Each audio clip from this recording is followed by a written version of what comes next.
This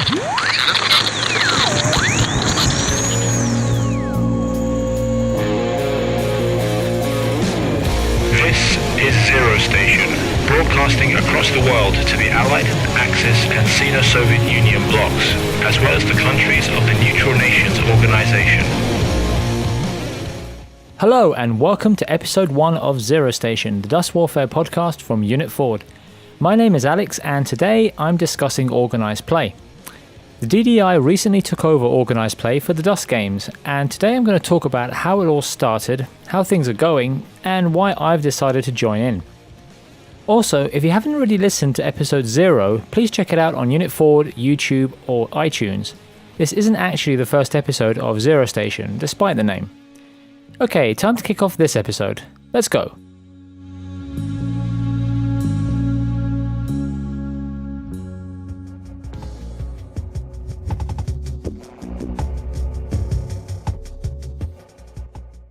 Okay, so today I'm going to talk about organised play for the Dust games. Now, back in May, the announcement was made that Battlefront was going to take over marketing and distribution for the Dust product line, basically Dust Warfare, Dust Tactics, and even the Dust board game. I'm not sure if anyone actually plays the Dust board game competitively, but organised play is now available for it if somebody wants to, I suppose.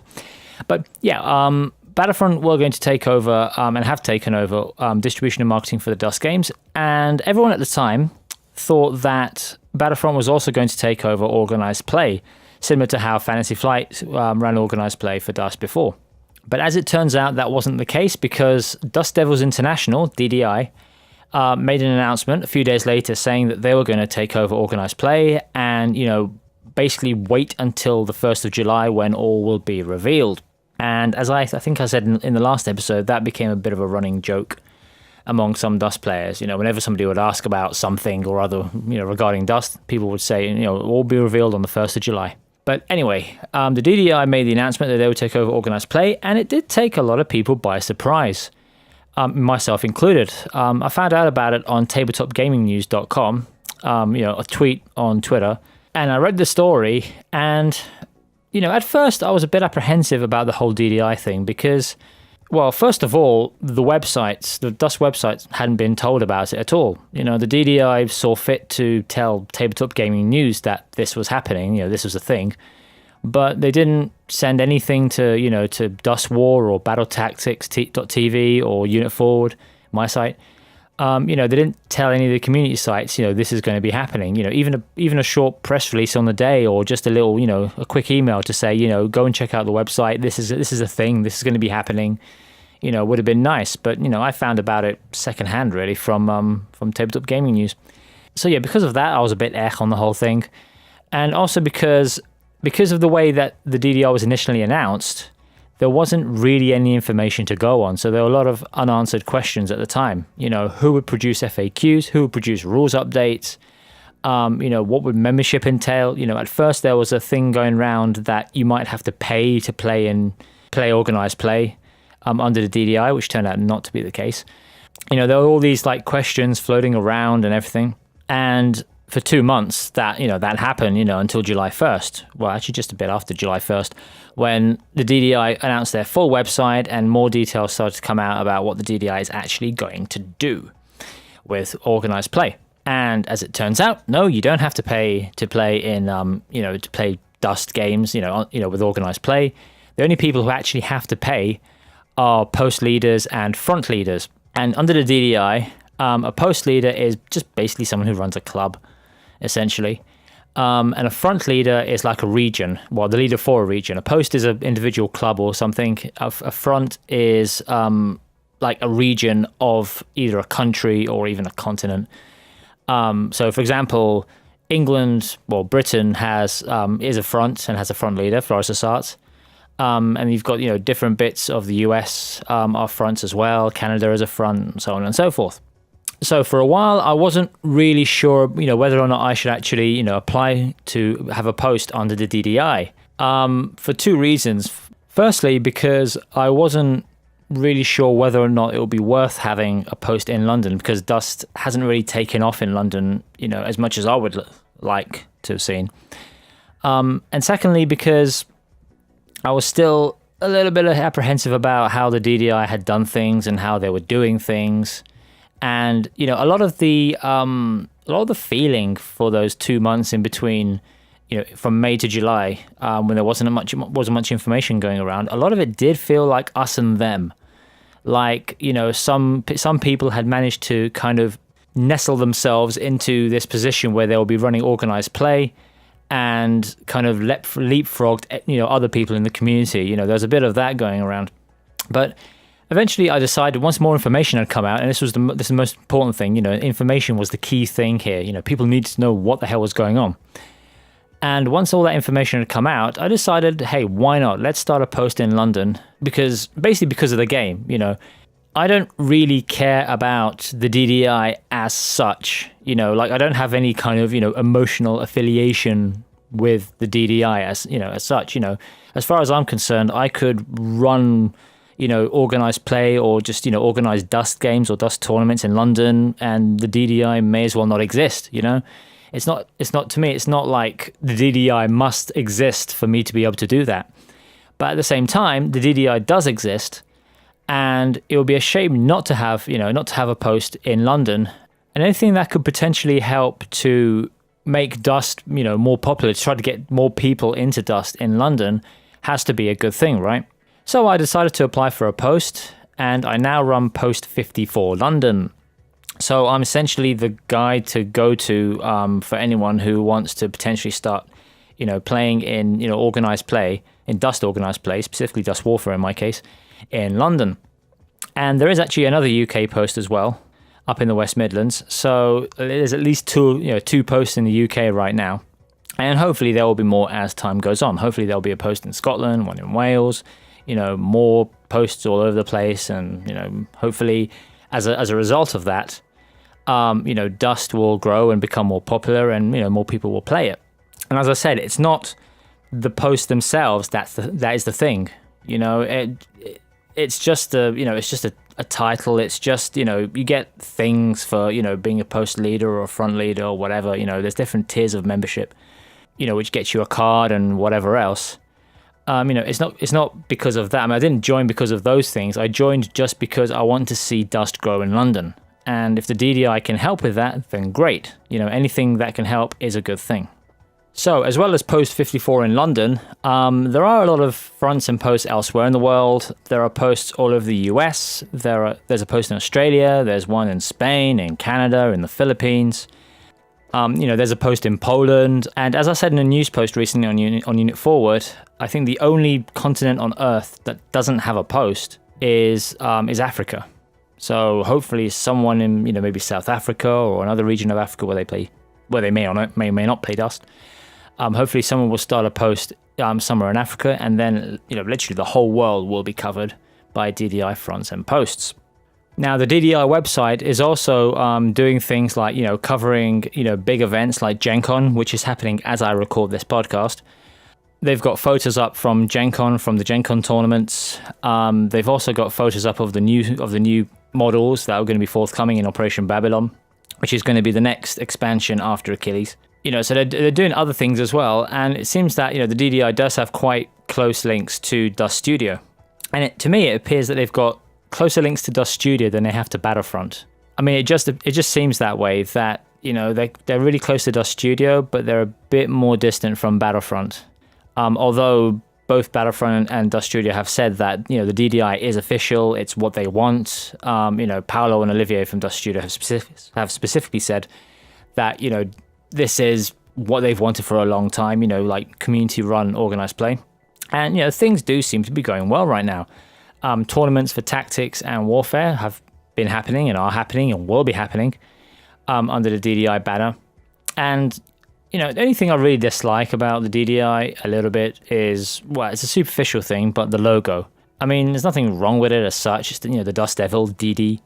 And, every post, and I think front as well, has like a logo with a variation on the standard Dust Devils logo. So you've got DD in, like, for example, British, and dressed in a British flag for, the British posts, and she's got the American flag or the German flag on or whatever. And, you've got like different bits and pieces on each logo, which have been done by Gregory Withrow. who is doing, all the regional logos for the Dust fronts and posts. But at the same time, I don't know if it seems really male centric, and I don't know how it's gonna go over with people over time. We'll have to see. And actually, another thing that I dislike about the DDI a little bit is that they may or may not be putting their fingers into pies they shouldn't be eating.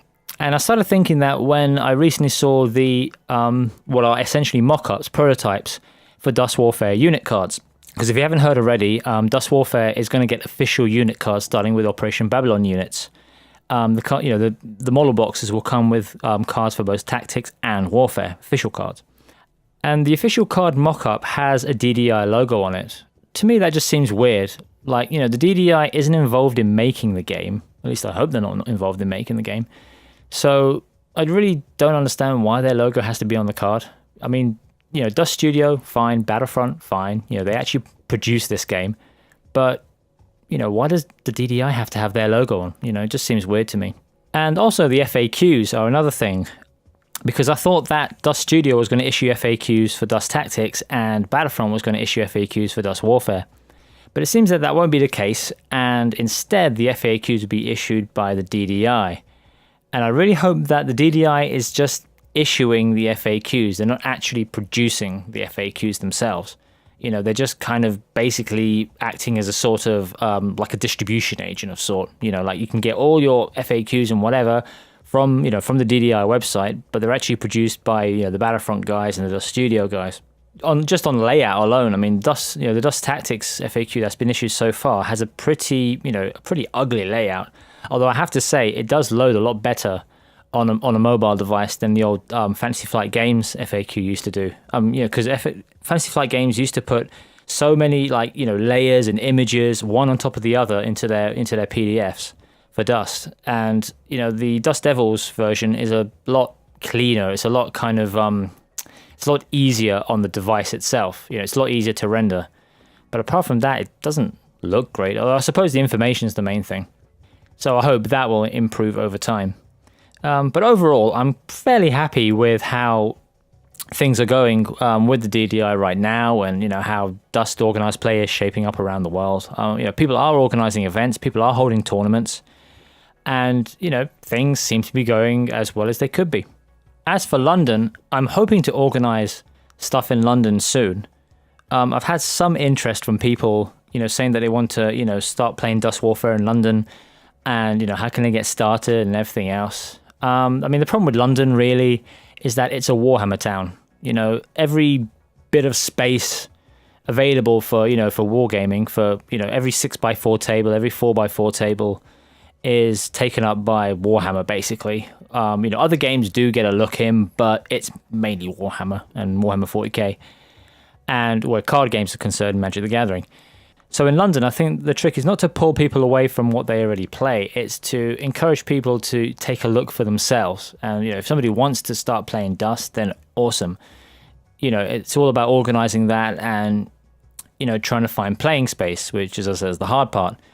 There are a couple of places which may be able to host Dust on a weekly basis that I'm looking into, and I'd like to get a regular thing going, to play Dust every week. Because at the moment, that isn't happening in London, and I'd like to make that happen. But yeah, as much as people here say that, Dust is a great game and you should really try it out, everyone seems to play GW games in London, and it's really hard to, break through that and, introduce new games to people. And I suppose it's fair enough in a way, because people are heavily invested in GW, and that's kind of the thing about GW games, that because it's, relatively expensive to play GW games, once you've invested in those games, you've already spent quite a lot of money, and you're kind of reluctant to get out. I mean, a lot of people do get out of their games, but you're kind of reluctant to do so sometimes, because you spent so much, you invested so much. Maybe you've met some people who you play with, and you don't want to kind of start playing something else, because then that means you might move away from those people. So there's a lot that goes on, and that's why I found that it's a good idea to not try to pull people away from the game they already play. Just basically try to introduce the game to people, and if somebody wants to play it, then awesome. But don't say to someone, Dust is better than Warhammer, you should play Dust. That doesn't go over well at all. don't do that, and that's just a little bit of advice for anyone who wants to try and organize Dust in their part of the world. Just don't do that. I mean, all it really takes is you and one other person to play Dust. And then people will start to wander over, ask about the game, ask questions about the game. And, the trick is that once somebody wants to play without being asked to play, or without, being coerced to play, or, bribed or anything like that, if they actually express interest themselves, then that's it. That's the key thing, But if you kind of try to push people to play Dust, then they're going to eventually gravitate back to the game that they were, already playing. And it doesn't help anyone anyway, taking someone from the game they used to play and, putting them into, a new game, that doesn't work at all. So anyway, that was just a bit of a discussion about the DDI and how things are going and everything. As I said, I hope to have some Dust organized play happening in London soon. There's also going to be a tournament happening in the next few months in the UK, which I hope that, lots of people in the UK will be able to attend. It will be at Tabletop Nation. And I'll be talking about that in the months to come. It's going to be later this year in 2013. And I hope that will be a big thing because, at regionals, there are only 4 of us playing at regionals. Dust deserves more than just 4 people playing it. I mean, Dust Warfare is a great game and, it would be nice for more people to be able to make the journey down to, to Tabletop Nation, which is a great venue, by the way. It's, it's huge. Loads of tables, loads of awesome tables down there. It's not just flat tables with, a few buildings here and there, a few trees here and there, and that's it. They've got a table, for example, with a Pirate's Cove on the table. I mean, crying out loud, who wouldn't want to play on that? So hopefully a lot of people will turn out for this tournament, and of course it'll be announced on Unit Forward, it'll be on Twitter, on Facebook, I'll be talking about it on the podcast. Everyone will know about it when it happens and when the dates are finalized and all that kind of stuff. Okay, so that was a discussion about the DDI and organized play.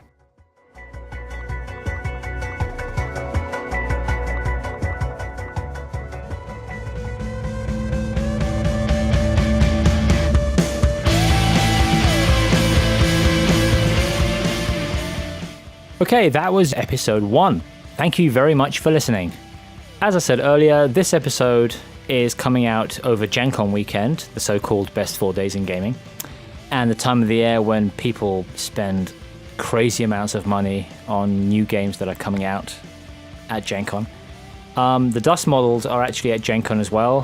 There's new stuff being previewed for Operation Babylon. And also some Achilles Wave models have come out as well. The first place in the world where you'll be able to buy the Achilles Wave. So if you're listening at Gen Con, hello. I hope you're having a great Gen Con. And I hope it isn't too crowded and rushed and busy for you. And if you're not listening at Gen Con, then I hope that things are great for you wherever you are in the world and wherever you're listening to this. So as always, I'd love to hear your feedback on this episode, any other episode, Dust in general, life in general, what's the best flavor of chocolate, whatever it is. Please leave a comment on Unit Forward in the post for this episode, or if you're listening on YouTube, then please leave a comment on YouTube, or send me a message on YouTube if you want to. You can send an email to hello@unitforward.com if you prefer to get in touch that way. And you'll also find Unit Forward on social media at Twitter, Facebook, YouTube, and Google+. And for Google+, you can find the site at unit4.com/G+, GPLUS, which, as I said last episode, is a lot easier to remember than, plus.google.com/numbers and letters and numbers and numbers and numbers. Okay, so that's about it for this episode. There will be another episode in a couple of weeks' time. Normally this podcast comes out every month, but there will be one in a couple of weeks. Episode 2 will be out on August 30th, because, there is a lot to talk about. There'll be the Gen Con stuff to talk about and other things I want to talk about as well. So, yes, episode 2 will be out on August 30th, 2013. If you're listening in the future, then that bit of information is probably irrelevant. But, if you're not listening in the future, then it's probably, relevant. So, until then, see ya! This podcast is released under a Creative Commons Attribution, Non-Commercial, No Derivatives 3.0 Unported license. That means you can give this podcast to anyone you want as long as the author is credited. But you can't make your own episode, and you can't use this episode for commercial purposes without the author's permission.